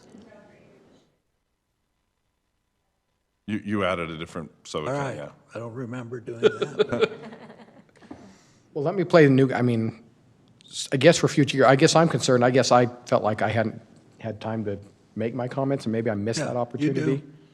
Yeah. Yeah. I don't want to, Things can still be changed, okay? You guys can change them. We've got a public hearing, you can change them. They would be included in your adoption proposal next week, you know. Right now, if you give me those, we will keep track of them. Your motion to approve, to adopt the budget would be the tentative budget as proposed plus these changes. So if you've got changes, let me know what you want and I will change them. I guess I'm not saying that, I just want to look at that. There's others too, I guess I that's. will what- check there's- it, then I will let you know. Okay, there's others that I need to make, I just didn't know when. Being my first year through this, I didn't know when to make those Yeah, no, you're, comments. And you're able to change anything up until we adopt it. After we adopt it, public hearing and we can amend it. Okay. So, Okay. no, you totally have control of the budget. It's not done because we adopt it. That's what we start moving forward on, but you Right. can change it anytime you want, so. Right. Okay. Okay, I'll make some comment, I'll get with you on some Okay. comments. I don't want to hold up the tentative tonight. And maybe even, I would suggest just compose an email that you would send so that we're all in the loop. Absolutely. As far as that goes. So Absolutely. if you have any comments the same or different from that. And we've talked about that too. I mean, we have budget amendments that come up, seems like every other meeting where things have to be changed or adjusted, or, you know, costs went up, or the estimate was different, or, That's 4 times a year, by the way. yeah. It just feels that often. But there's lots of adjustments and things that need to be made. And I think that it's good for us to continually, that this isn't a finished process, if that makes sense. It's an ongoing process, right? And it's something that we should be continuing to evaluate and discuss and adjust as it's appropriate. Yeah, but for sure, if you have things that you're concerned about now before we adopt it later. Because there were others. It's taken me, first year through it, it's taken me a while to look Yeah, through this. It takes a while to look through it for us. And of course, It'll take you a little while by year 3 too, you know? Of course, it's happening in May when everything's happening. Okay. Thanks, Okay. Alan. Thank you, Alan. Is that all you need from us on that item then? Is that just a public hearing, right? Okay, we'll move on to item 9, consent agenda. I don't think we've had the public hearing yet. Yeah, we did. Yeah, we did. We closed it. Sorry. You're good. Closed it. So consent agenda, look for either any changes to the consent agenda or any Make a discussion motion to about. approve the consent agenda as written. Motion by Sherry, I second. second by Steve. Steve? Yes. Sherry? Yes. Teddy? Yes. And I'll vote yes. Move on to item 10.1, discussion and consideration of an amendment to Chapter 10-23 of a Harriman City Code to reduce minimum landscaping requirement from 75 to 50% live plant material. Okay. So this is a fairly minimal adjustment to our ordinance. It came from a city council request in terms of our landscaping and being more water efficient. So our current standard right now is for any area that is required to be landscaped, that it should have 75% live vegetation. So that excludes like trees, tree canopies. These are generally things, 2 feet and under. So our water service district recommends only 50%. And so this ordinance would change the city's requirement from the 75% to match Jordan Valley Water at 50% as well. This is a quick, like I said, pretty simple adjustment to our ordinance, just changing out that 75 to 50%. And At maturation, right? I'm sorry? When they're mature, right? Correct, yes, at maturity. In terms of consideration, I think it serves all these issues very well, especially given the current drought that we're in. And our recommendation from the Planning Commission was for approval on this. So if there's any questions, I'd be glad to answer what I can. I don't have anything.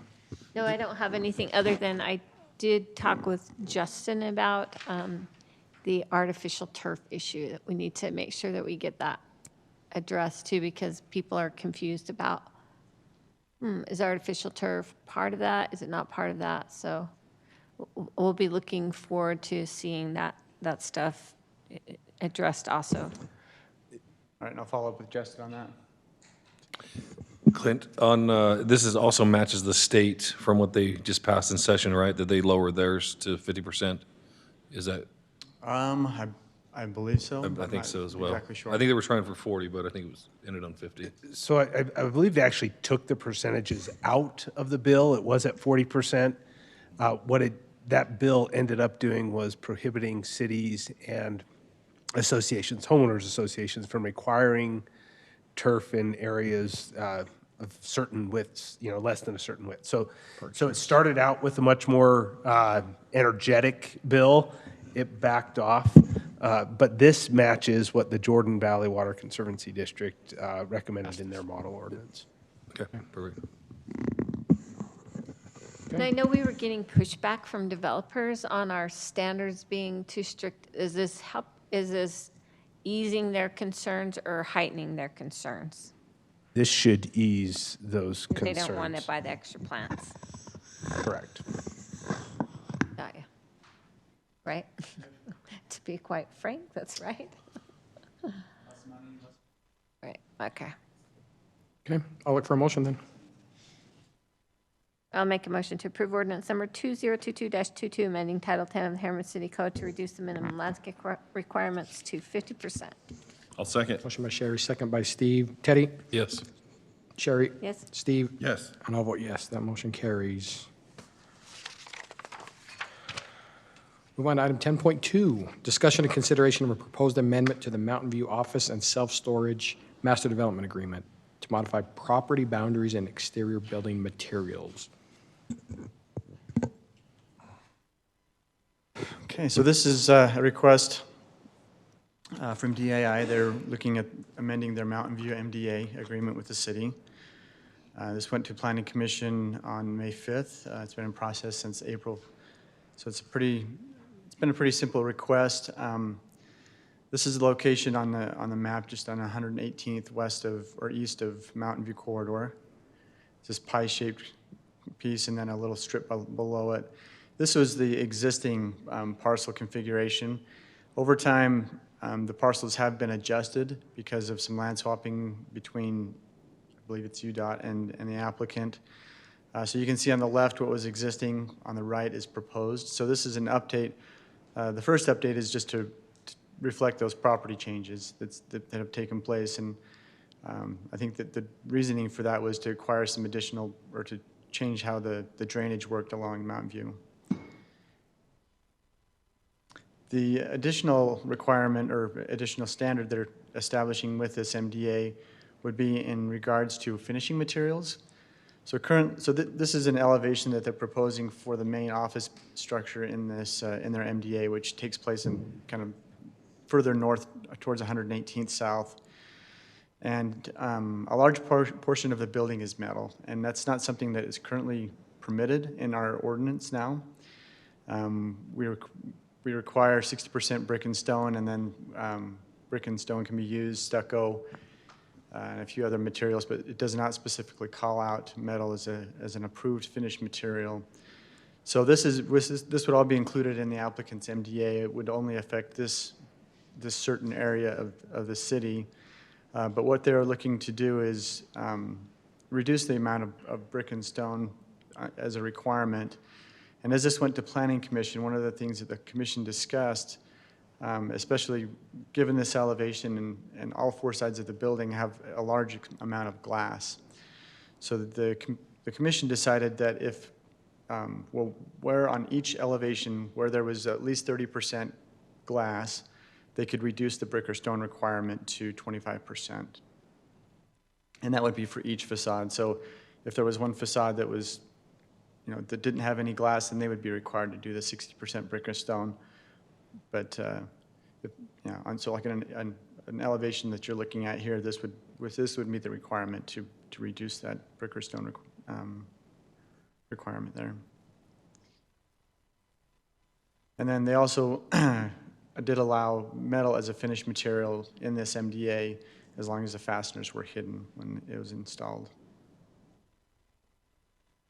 So these are the options for action. Our recommendation is to approve with the Planning Commission recommendation, which was to allow the reduction of brick or stone to 25% when 30% glazing is present on each side of a building.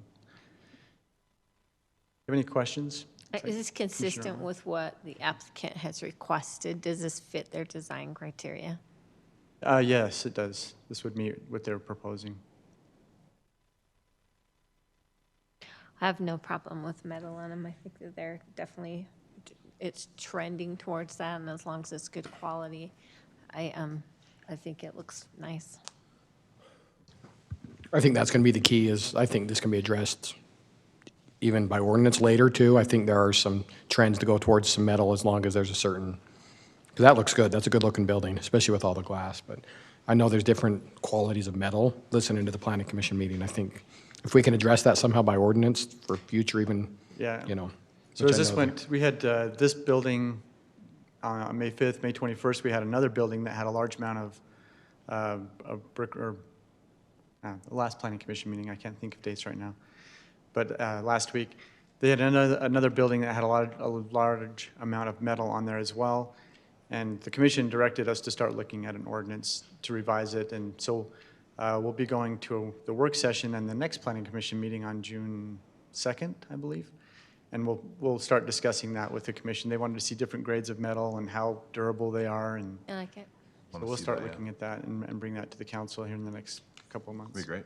Okay. Yeah, I'm good with this. Yeah, my question was same as Sherry's. Is this the applicant's desired result from out of the Planning Commission? I think that's a yes. Yeah, I think, and they're here, I think, Yeah, if you want to. And then speak to it. from what I've seen in the future coming up and other applicants or proposed applicants, there's a lot of different structures or buildings that we're gonna see in the near future that won't meet the percentage of stucco or brick or stone. Just look at what the proposal of the arts facility was, right? Oh, I mean, know, it's there's gorgeous. Glass and stone Yeah. and metal, and I just think that's a nice element to buildings. Yeah, I think we overstretched what we wanted to see because we saw the opposite happening.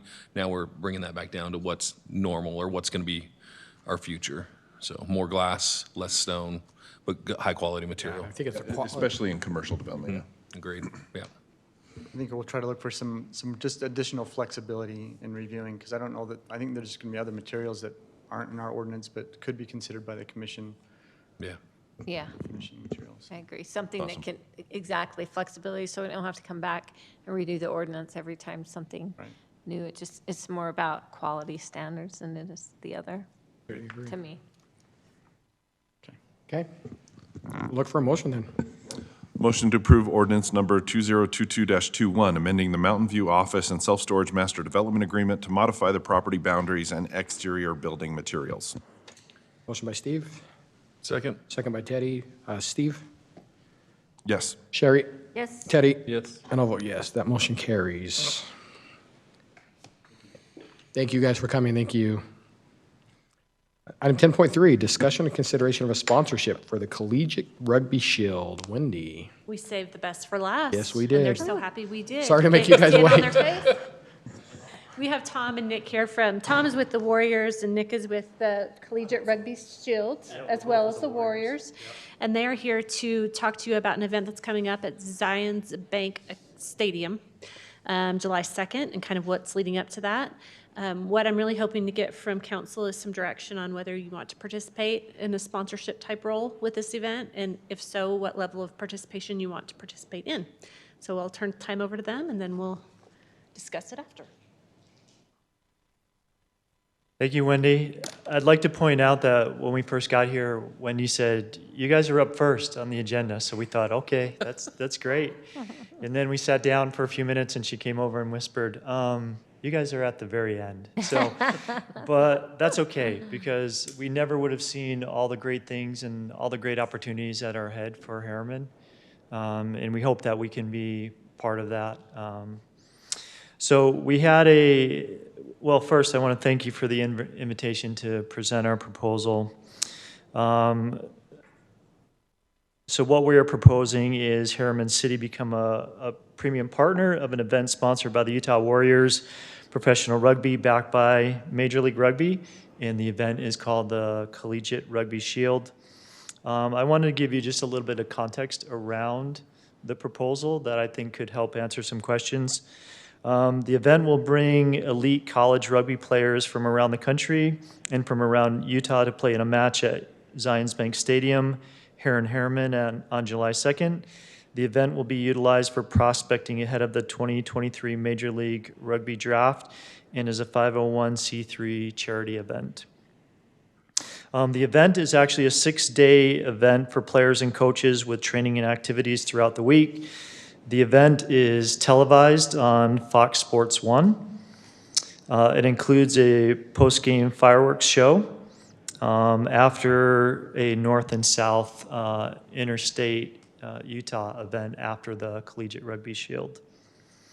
The proposal that we have in front of you is to participate at $15,000 or $20,000. It includes value for the city in terms of brand, community outreach, and business for the businesses in Harriman. So, and I'd like to point out it comes in under $1 million.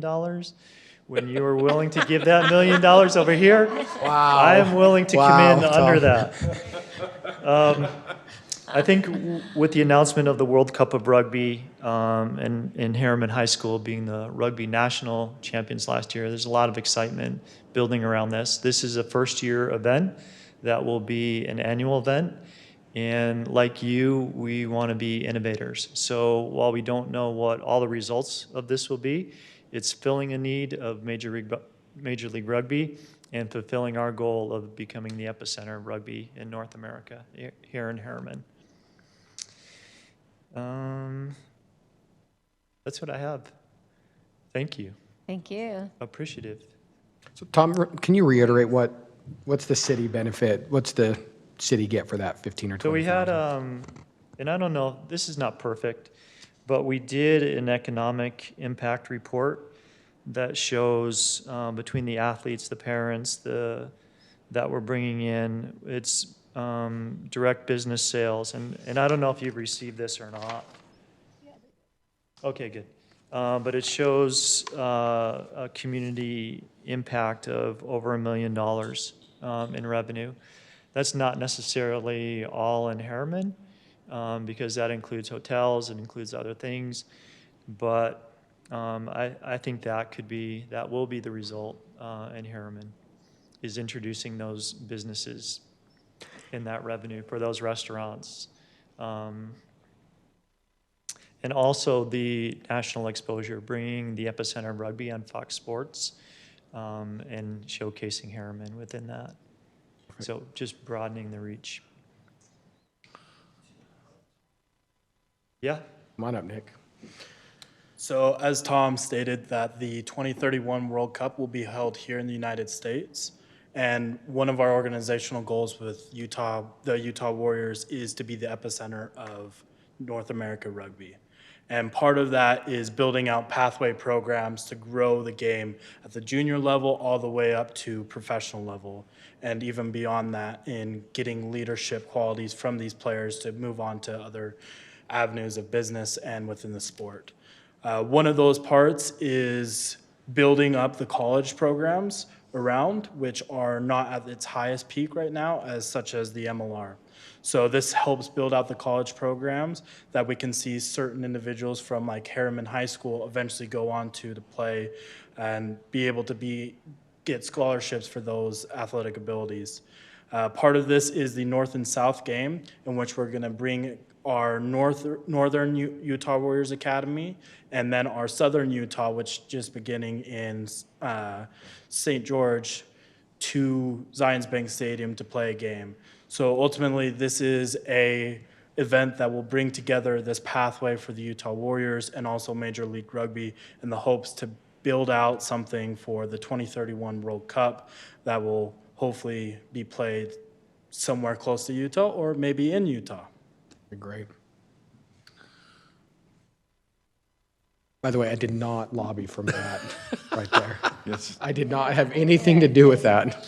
I think I can't do this if it says "or as designated" after Mayor Lauren Palmer. I think it just needs to be Mayor Lauren. Stop. Yep. So He needs to have a VIP reserved seat too. Delegated. So the ask is 20, and so where would we get 20 grand? Yeah, I was going to say, I'm huge. I'm very much in favor of the 20. How do we do that budget-wise? Can we pay you July 1st? What doesn't get done if we pay 20 grand? I don't know. Where's it going to come from, Wendy? Yeah, well, I'm looking at Wendy and Alan. I'm not. You learn quick. He learns quick. It's second by Tom. Who's Tom? I don't have it. Yeah. So it would have to come from some other areas, but Alan would have to speak to that. There are some different levels as well that were included in your packet that you all could think about. In either this budget or July, it would take an amendment to what we've presented in the budget to put this in there. So it would either have to come out of something else, or, if it could be fitted in a current line item, then you could do it there. But all the money you have for the coming year is budgeted. Right. So you add something to it here, something else got to come out. So, Right. that's kind of what, and, the thing that generally gets hit with that is our capital projects. Right. So, but if you do this, something else has to give, so. Do we currently have, we've done this in the past where we sponsor stuff. Where did that line item come from? Or if you do remember where it came from? Do you remember where it came from, Ellen, the soccer sponsorship? Yeah, we have line item in the legislative area for donations.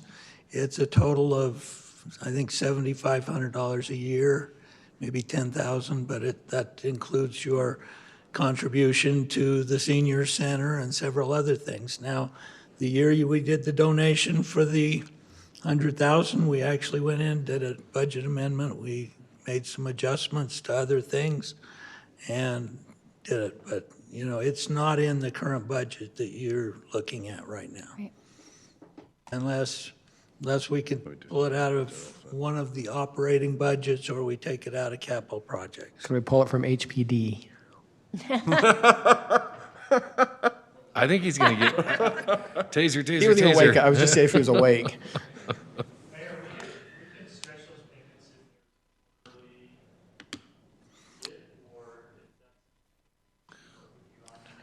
Well, it would be the same issue whether it's quarterly or not. You would have to adjust the budget somehow to fit that.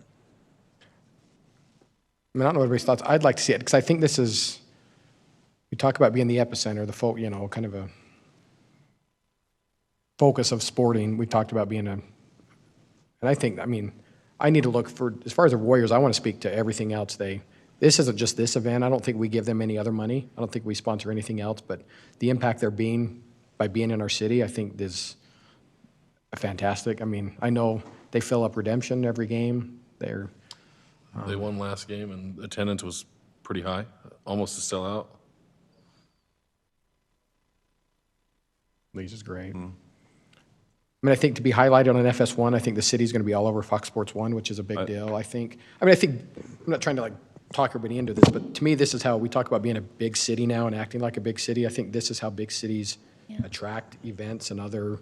Yeah, we were going to do the tour of Utah. Remember all that? Yeah, in it was Alpha gonna be Park? amazing. Where were we going to get that money?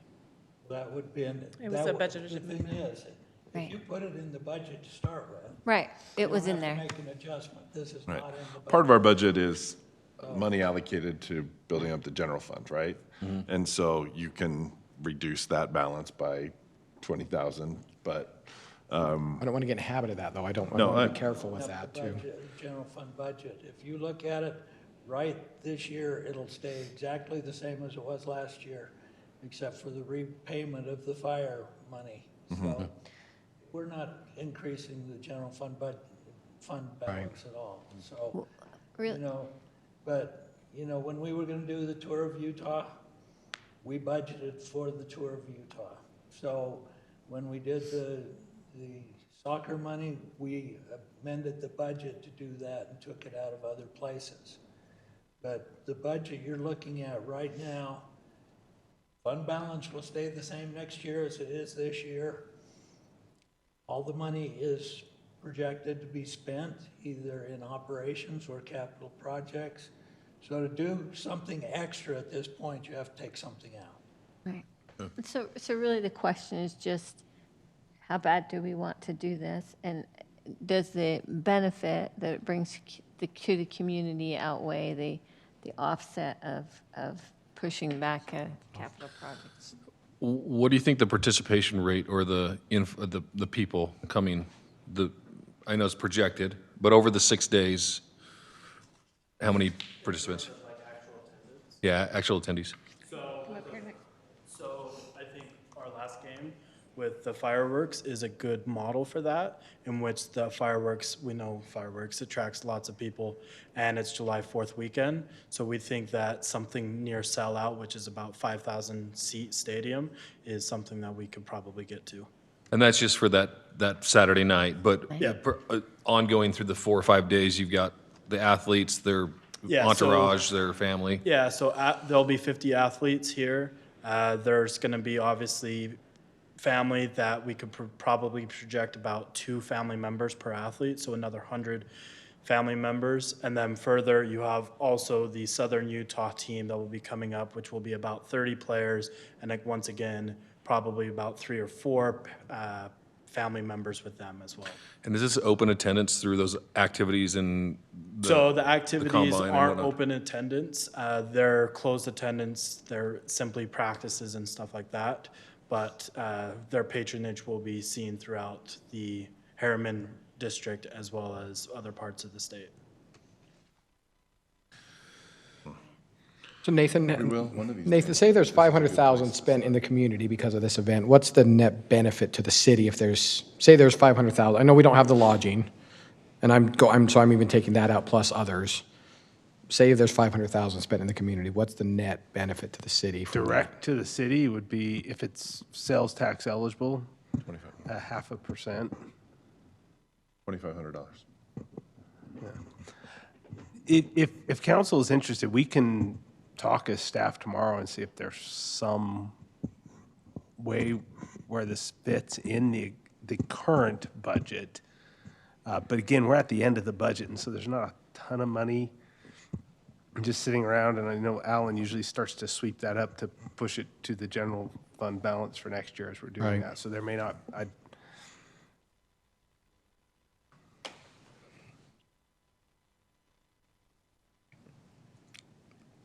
Other thoughts? Cherry? No, I think I just go back to the tour of Utah that we're talking about and all the benefits that we felt like it would bring just because it's highlighting our city, it's bringing focus and attention to here. What is the financial trade-off of that? I don't know that. I just told Steve, I just wish we had a hotel because then it would be less of an argument. But Will this help push the hotel? If they see events like this being hosted, will that? I think so. For sure, I think anytime you bring attention and recognition to even if you think about what's out there, when you talk to people about, we have a dormitory that brings in, this isn't for the Warriors necessarily, but that brings in people from all over the world on scholarships and things like that to play. And I don't even know if there's no facility like that around here anywhere, but there's very few facilities anywhere like that. And so we have this really... In the United States, there's very few. Yeah, we have this amazing resource here. And I don't know that enough people really understand it and know about it. And so it's like this puts a spotlight on that, and it helps highlight that, and it costs money to do that. The question is, what's the trade-off? We've had this discussion with Nathan a lot. He's like, yeah, that's great if the council wants to sponsor that, but remember, if you take money from someplace, put some money one place, it comes from somewhere. So that's the question really that I have. I'm fully supportive of doing the sponsor investment of the 20,000, but the question is, where's the responsible place to take the money from?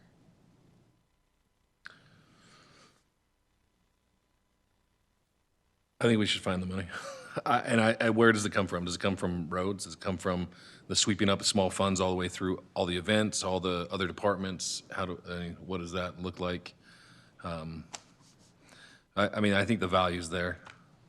And when you start talking to people about, hey, are you going to the rugby game? Where's that at? Where's that at, right? You're like, it's in your backyard. It takes you 5 minutes to drive there. I love the facility location where I went to the game on Saturday. Was it Saturday? Yeah. And I left my house at 7:15. The game starts at 7. It's perfect, right? No traffic, even leaving. Harriman PD does an amazing job at traffic control getting out of there. We stayed for fireworks, and it was late, but the kids loved it. I think any time that you can spotlight the city, especially national coverage, would be amazing. I was excited for Tour of Utah. Me too. And it was, Yeah, me too. and when, I got the socks still, right? But it's like, what did that look like? And when it wasn't going to happen, it was disheartening, right? And we all know why that pulled out. But this being an inaugural year, building to the 2031 could be a major, amazing event. And it's a big picture idea, right? But The only request I would have is that could you please make the rugby rules more understandable for the public because it is very confusing. They're both standing up ready to... put her in a clinic. I'd like to make that promise. Yes. We don't want to be a part of your clinic, Tom, one of the I think, clinics. one thing to mention too, and Teddy, you mentioned, this would put Herriman on a national stage, but there's opportunity there where you're positioned, where you're within the camera arc. So that national coverage is not just a quick hit, it's throughout the entire match. So. And I think that was part of what we did even with Tour of Utah, was we made sure that we worked with our communications team and stuff to really make sure that the spotlights that hit us are the spotlights we want. Even brought the route right through the U road just for that, right? You know. Just come And around. your ask was just that we make announcements to understand the game a little bit better. Is that, I just want to make sure I'm making a promise. You're going to teach her rugby. Commit to. She wants to go through a clinic. She needs a lesson in how to. Sometimes I just watch it all the time with Series 7, and I'm like, what did he get in trouble for? I don't even understand what he's in trouble for. If I will, to that point, this coincides with the Herriman days. It's directly after that. And so our plan is to have junior Warriors clinics around those Herriman days. So if you would like to come, everybody has a kid inside of them that we can help you with the rules and everything. There we go. And really, we see Harriman City with the Utah Warriors as kind of our soil that we can grow upon.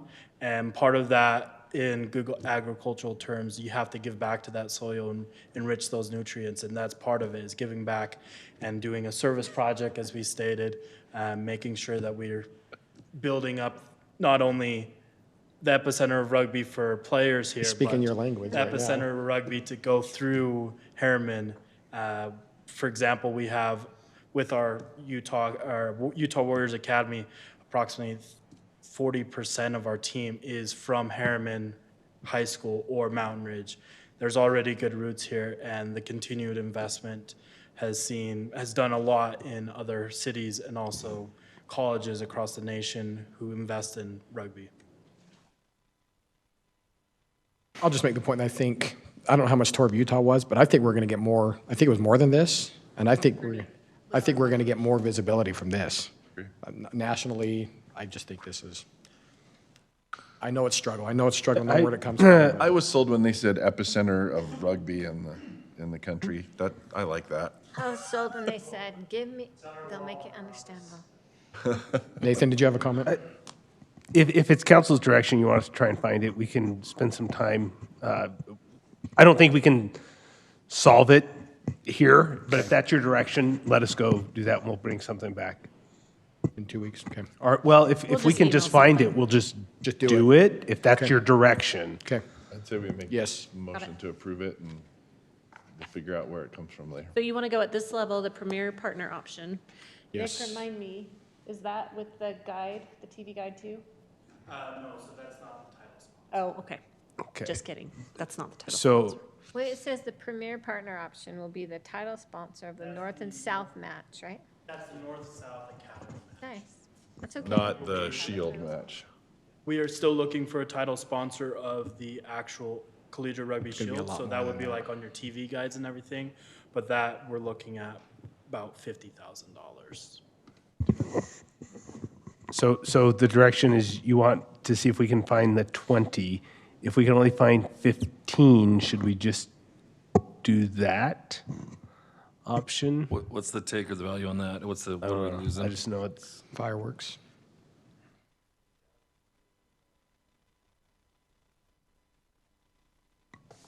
Service event. Service event. The tickets for the, other people, We'll try and find 20. I'm just looking for some flexibility from the council if I can't find that. Well, if we can't find it, we can't find it. Yeah, So- I'm a yes either way, but I mean, yeah. Alan just said we can find it. I heard him say it. It's coming out of his I retirement. imagine we'll figure it out. That's the kind of CFO. You want it? We'll find it. Mayor's paycheck will be delayed a couple weeks, but. Okay, well, I will look for a motion along the lines of the 20,000 then.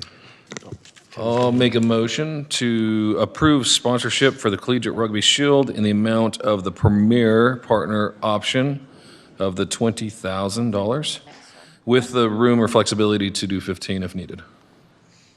But Alan said he'd find 20. Yeah. Motion by Teddy. A second. Second by Steve. All in favor? Aye. Motion carries. Thank you, gentlemen, for waiting us out tonight. I think you guilted us into it because you had to wait here so long. Go Warriors. Thanks, guys. Thank you, Tom. Thank you, Nick. Future meetings, June 2nd, Planning Commission at 7 o'clock, June 8th, City Council work meeting, 5:30, council meeting at 7. May 30th, Hungry Harriman. Are we still doing that on Memorial? Even though it's Memorial Day? Okay, so still Hungry Harriman on Monday. Monday morning, the Memorial Day breakfast and ceremony at Main Street Park at 7.